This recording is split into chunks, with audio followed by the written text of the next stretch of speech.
Hello, noble friends. Welcome to Premier Philosophy. I'm Dr. Peter Yong, and today I'd like to continue our discussion of Empedocles by considering how he inspired the later poet and philosopher Friedrich Hölderlin. Friedrich Hölderlin was a German poet and philosopher devoted to classical Greek culture. Much of his work concerns the memorialization of classical antiquity, blending its mythology with the exhausted Christian mythos of his day, and attempting to clear a space for the departed gods to walk once more among us. As a result, he felt a kinship to Empedocles, a thinker who, like himself, united poetry and philosophy in the work of memory. In particular, he was haunted by the legend of his death. As we noted in our previous lecture, there are multiple surviving accounts of Empedocles' death. In some, he wandered off in silence, never to be heard from again. In others, he was deified and taken up into heaven by lights in the sky. And in yet others, he threw himself into the fires of Mount Aetna. It was these latter accounts that gripped Hölderlin.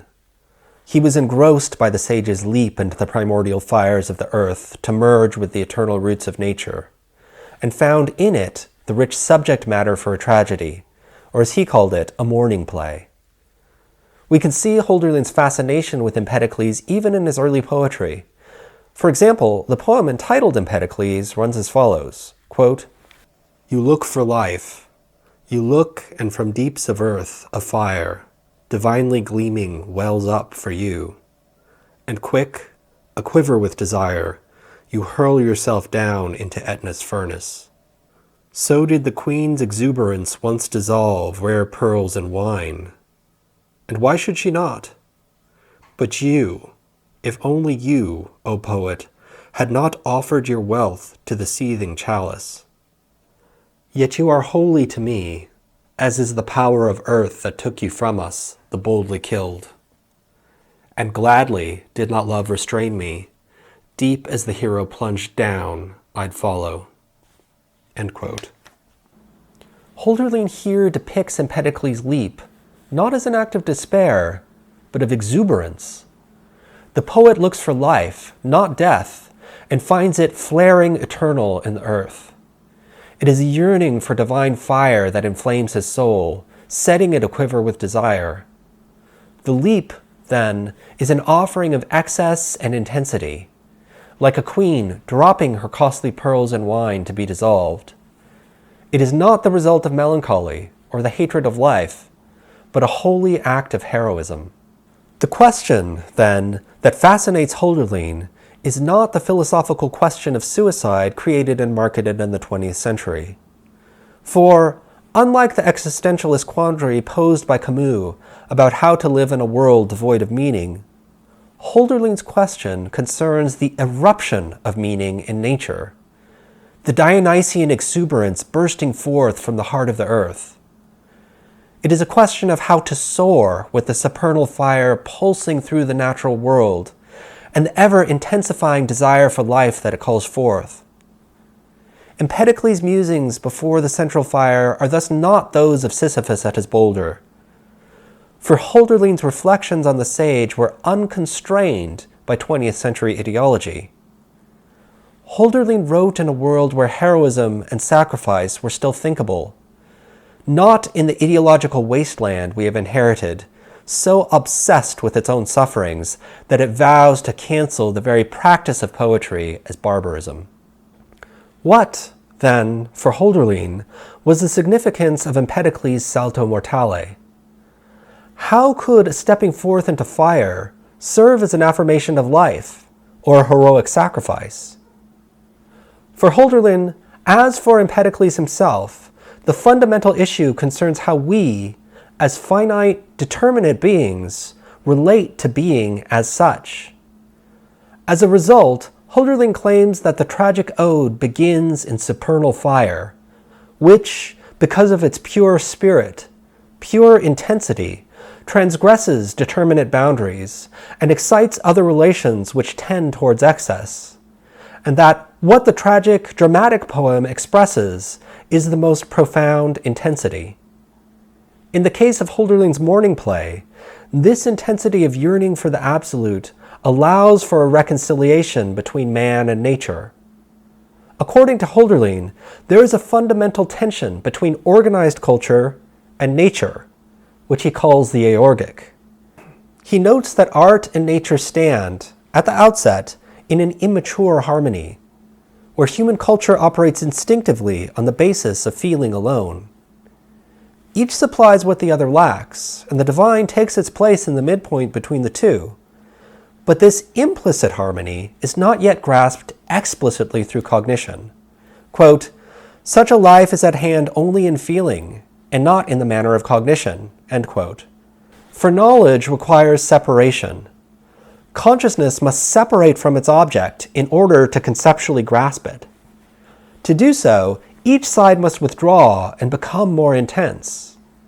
Hölderlin explains in the essay fragment on the basis of Empedocles, quote, "If it is to be knowable, it must depict itself by separating itself off from itself in the excess of intensity, in which opposites mistake themselves for one another, such that the organizational, which surrendered itself too much to nature, and thereby forgot its essence and its consciousness, passes over into the extremes of autonomous activity, art, and reflection.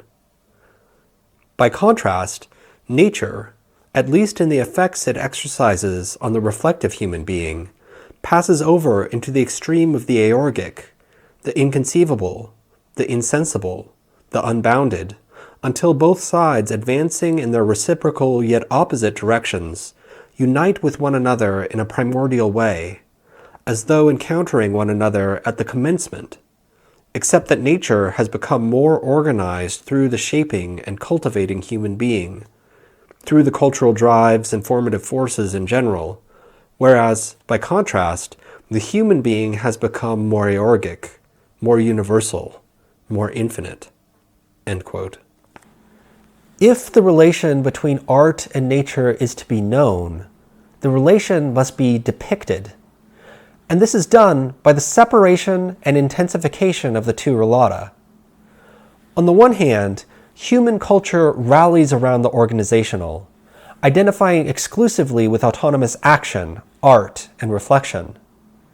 Nature, on the other hand, takes up the opposite extreme, being identified with the aorgic. It is all that resists being organized, unyielding to thought, sensation, or boundaries of any kind. In tragedy, these extremes meet and are transformed.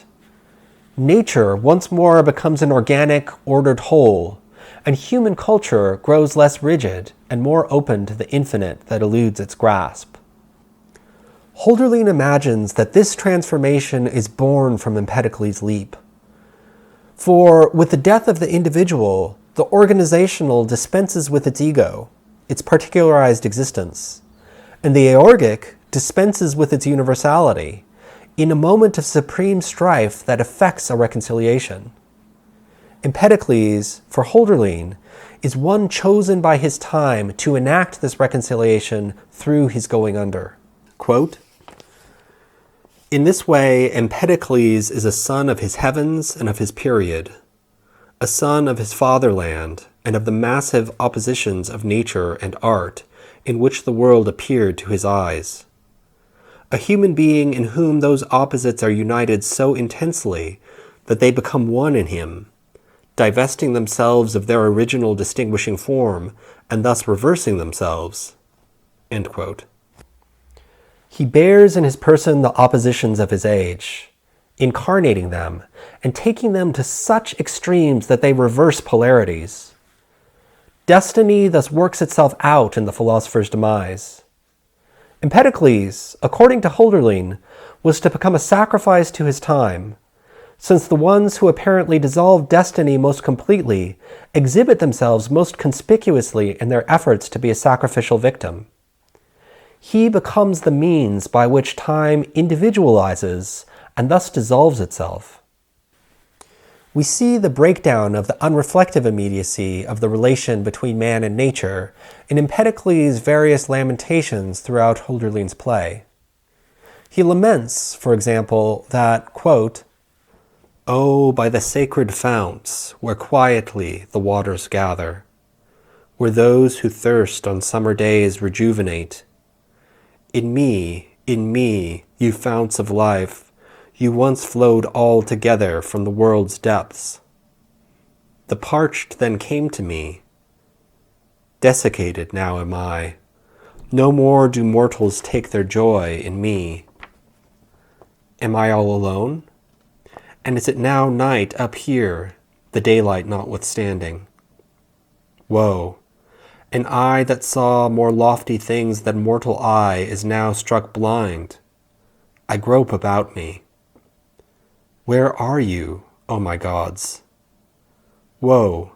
Do you now leave me like a beggar? And this breast that loves and is attuned to you, why do you now repel it? End quote. Quote, I walked in dazzling dreams, that's gone now. I was beloved of you, my gods. Ah, intimately, as you live with one another, so you lived in me. And no, that was no dream. In this heart of mine I felt you. I saw you. I knew you. I worked with you. O phantom, that's gone now, and you alone conceal it not. End quote. But fate unfolds itself in this very process of alienation, and Empedocles resolves, in his person, the contradictions of his age, thereby ushering in a new one. Hölderlin identified Empedocles' mediating sacrifice with the concept of fate. For Hölderlin, Empedocles' choice takes on a world historical significance. Hölderlin spells this out through the idea of the fatherland in decline. He defines the fatherland as, quote, a specific mutual interaction between nature and humanity, a relation constituting a particular world that has become ideal and the very nexus of things, end quote. The fatherland is constituted by the way a particular people interacts with its world. Because the two reciprocally affect each other, they take on a particular idealized shape. In the fatherland, a people achieves a particular conception of nature and of themselves, and a world of things comes to be through this mutual interaction. But, according to Hölderlin, the fatherland is always already in decline. Because it is a particular relation, emerging between a particular people and a particular environment, it cannot last. It is destined to dissolve, as all particulars must. Here, Hölderlin points to a phenomenon closely aligned with what the Buddhist tradition calls sankhara dukkha, the suffering constitutive of all conditioned being as such. Particular human cultures and their particular natural environments will last only for a time. Their destiny is to go down. Yet Hölderlin observes that something remains in the downfall. The generations of the culture that survive the collapse, and the powers of nature working upon them constellate themselves so that a new world may take shape, one which encodes once more a particular mutual interaction between man and nature. Both the world which has gone under and the new emerging one are the outworking of a higher, truer world. Hölderlin calls this the world of all worlds, which forever is, all in all. But this higher world can represent itself only in the fullness of time, i.e., through the totality of the rising and falling of worlds encoded in the inception of time itself and the occurrence of any particular world. According to Hölderlin, this higher world is depicted through memory. In the downgoing of a particular world, man feels the possibility of a new one. He explains that, quote, this downgoing or transition of the fatherland is felt in the members of the subsisting world, so that at precisely the moment and degree that the subsisting dissolves, the incipient, youthful, possible world is felt. End quote. In this manner, the possible becomes actual at the very point at which the actual is no more. He maintains, quote, the possible, which steps into actuality, by actuality dissolving itself, affects both the sensation of the dissolution and the remembrance of what has dissolved." End quote. It is in this remembrance that the meaning of the now dissolved world as a whole is grasped. Hölderlin explains, quote, "Such ideational dissolution is not met with trepidation. Its points of commencement and end are already fixed, located, secured. For that reason, such dissolution is also more secure, more inexorable, bolder. It depicts itself as what it properly is, namely, a reproductive act by means of which life traverses all its points.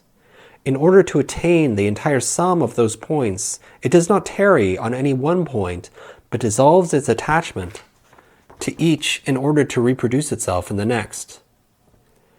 It is only that the dissolution becomes increasingly ideal as it removes itself from its point of commencement, or, by contrast, increasingly real as the production advances, until, in the end, out of the sum of these sensations of passing away and originating, run through infinitely in a single moment, a feeling of life as a whole comes to the fore. Out of this feeling, the sole excluded item, which at the outset was dissolved in remembrance, because of memory's need for an object in the most accomplished state, now also comes to the fore. And after this, remembrance of what has dissolved of the individual unites with the infinite feeling of life by means of the remembrance of the dissolution itself. And after the gaps between them have been filled in, there should emerge from such unification and comparison of the particulars of the past and the infinite that is now presenting itself, the new state proper, the next step that is to follow upon what is bygone." End quote. Thus, in remembrance, one sees not only the meaning of the world whole which has fallen, but also that of the world to come.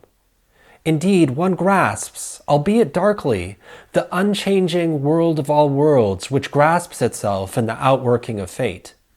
These themes take center stage in the third and final draft of Hölderlin's play. Here, Empedocles' leap takes on a world-historical significance. He notes, for example, that his choice does not concern one moment only, but is a matter of fate. Quote, "What I am intending now is not a matter of today, for at my birth, already then it was concluded." End quote.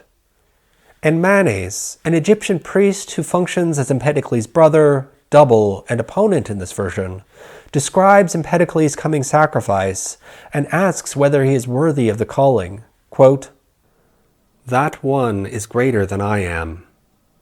For as the vine bears witness to the earth and sky, when saturated by the lofty sun, it rises from dark soil.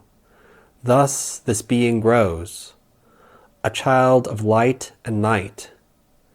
The world around him bubbles in ferment, and all disruption and corruption in the mortal breast is agitated, and from top to bottom, whereupon the Lord of Time, grown apprehensive of his rule, looms with glowering gaze above the consternation. His day extinguished, lightning bolts still flash, yet what flames on high is inflammation, nothing more. What strives from down below is savage discord. The one, however, the newborn Savior, grasps the rays of heaven tranquilly, and lovingly he takes mortality unto his bosom, and the world's strife grows mild in him. The human being and the gods he reconciles. Again, they live in close proximity, as in former times. No sooner has the Son appeared that he may not surpass his parentage, and that the Holy Spirit of life may not remain in shameful fetters, on his account, forgotten up above. The unique one now turns aside, although he is the idol of his times, destroys himself, so that a pure hand executes whatever of necessity befalls the pure one. He shatters his own fortune, now too fortunate for him, restores whatever he possessed unto the element that glorified him, gives it back now wholly cleansed. Are you that man, the very one? Are you this? End quote. To this, Empedocles replies, quote, "A boy I was back then. My eyes did not know what mysterious things were under way from day to day, surrounding and bedazzling me, the great configurations of this world, the joyous ones that stirred the inexperienced and slumbering heart within my breast. Astonished oftentimes, I heard the waters flow and saw the sun burst into bloom. I saw our silent earth at youthful day catch fire from that sun. A hymn was in me, splendidly it soared. My twilit heart I poetized in prayers, when I gave names to all these strangers, the present ones, the gods of nature. To me the Spirit showed itself in words and images, felicitous, to solve the mysteries of life. The years passed uneventfully. I grew, while other things prepared themselves for me. For far more violent than inundating waters, savage waves of humankind came crashing down against my breast. In all that din I came to hear the voice of my poor people. And while I paced in silence in my halls, at midnight rose in tumult their lament. They stormed across the fields, and weary unto death with frenzied hands they tore down their own homes. They razed their desecrated and abandoned temples. When brother fled from brother, when lovers passed each other by in ignorance, when fathers failed to recognize their sons, when human words no more were understood, nor human laws, that was when the meaning of it all assailed me, and I trembled. It was my people's parting God. I heard him, and upward to unspeaking stars I gazed, the place from which he had descended. And then I went to placate him. For us there still were many radiant days. It still seemed at the very end we might invigorate ourselves, and thus consoled by memories of the golden age, that all-confident and brilliant morning full of force, the frightful melancholy was lifted from me, and from my people also. We sealed with one another free and firm bonds, appealing to the living gods in supplication. Yet often when I donned the crown of all the people's thanks, and when the nation's soul approached me ever closer, crowding me alone, again the melancholy stole upon me. For when a country is about to die, its spirit at the end selects but one among the many, one alone through whom its swan song, the final breaths of life, will sound. I had an intimation, yet served the spirit willingly. And now it has transpired. To mortals I belong no more. Oh, the termination of my time. O Spirit, you who raised us, you who secretly prevail beneath the sun as well as in the clouds, and you, O Light, and you, our Mother Earth. Here I am, tranquil, for I await that which prepared itself so long ago, my new hour. No longer now in images, not as before among the mortals steeped in sometime happiness. In death I'll find the living one. Today will be the day I meet him. For on this day the Lord of Time inaugurates a festival and sends a sign for me and for himself, a cloudburst. Do you feel the calm about us now? Do you sense the silence of the sleepless God? Await him here. At stroke of 12 he will accomplish it for us. For if, as you have said, you are the Thunderer's familiar, and if your spirit's of a single mind with his, and if you know the path and wish to walk it, then come with me and banish dire loneliness. The heart of earth lamenting to itself, remembering their ancient unity, the darksome mother reaching out her arms of fire, stretching toward the ether, and if the ruler comes in his bright ray, we'll follow him, to signify that we are blood-related, going down in holy flames together." End quote. Sometimes it seems as if we, like Empedocles, stand on the edge of a precipice. We watch as the Fatherland goes under. The gods have departed, and the best of our finite efforts to shore up the ruins have proved ineffectual. The temptation to acquiesce to despair, or to deaden our minds in a virtual world and its promises of a transhuman technocracy, can seem overwhelming. But, perhaps, before surrendering to the fever dreams of the anti-humanists and allowing their poison to be injected deeper into our bodies and souls, we can recall Hölderlin's Empedocles and his swan song of spirit. Perhaps, if we too had the courage to let his song resound, its incantation would quicken the lapsed memory of our age and call forth a new one.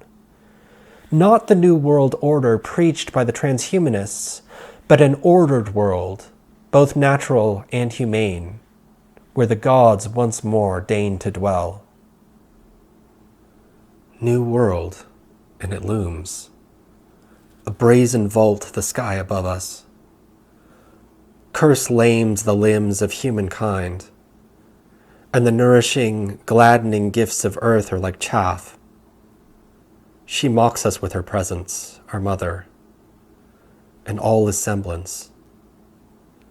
Oh, when will it open up, the flood across the barren plain?